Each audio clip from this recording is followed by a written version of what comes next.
Now let's look at the opposite of divestment, and that is acquisition. Right?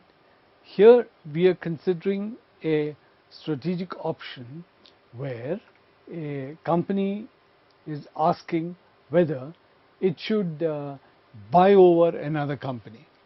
Right?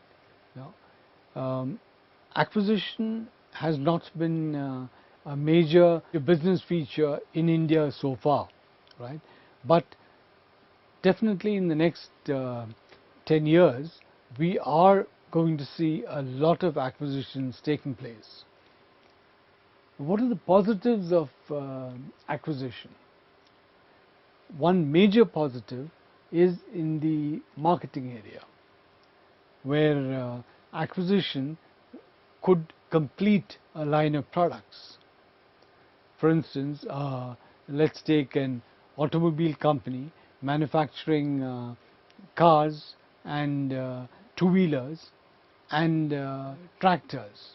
Now, for such a company to acquire a three-wheeler company so that it completes the range of automobile products that it offers makes a lot of sense.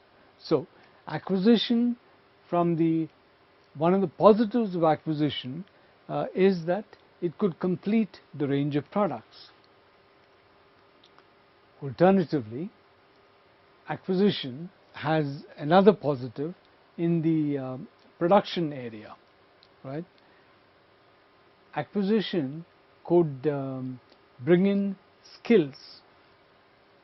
It could bring in scarce raw materials. It could bring in production capacity into a particular company. Okay, this is another major advantage of acquisition. The third advantage is in the finance area. We've seen a number of acquisitions in India where the companies that have been acquired owned large areas of urban land. Now, these companies were set up a long time back to manufacture different kinds of products, right, which they had stopped making. But because of their historical association with the country, these companies had large areas of urban land at different places. Now, such companies were acquired by Indian business groups. For instance, the Times of India itself, right? The Times of India has large areas of urban land, very productive urban land at various points. Now, this provides an option for somebody acquiring a company like that to gain assets cheap. It provides tax benefits, because if you acquire a company which has been making losses for 10 years, then you can set off those losses against your profits, and that's a means of tax planning, right? So, finance is another positive in the case of acquisition.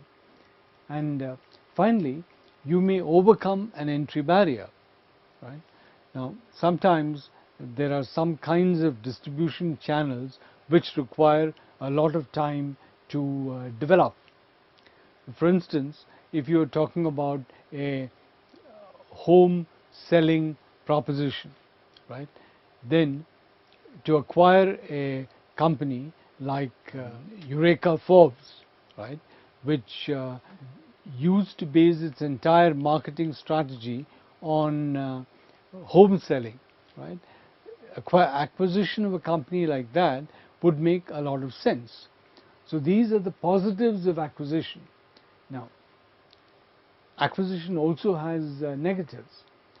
One, of course, is that are we spending too much money in acquiring the company, right? Then another issue sometimes is that there's a question of customer revolt. You know, there's an emotional revolt by the customer. The customer simply does not accept that company in a new name. So acquiring such a company is not a good idea, because the customer will not respond to that company in a new name. And finally, there is the issue of culture incompatibility, right? Now, we've seen in one of our earlier sessions how it's difficult for companies with different cultures to integrate and to work together. Now, acquisition has this problem. So acquisition is a strategic option which has both positives and negatives. Here again, when we choose this as our strategic option, we need to consider both these aspects.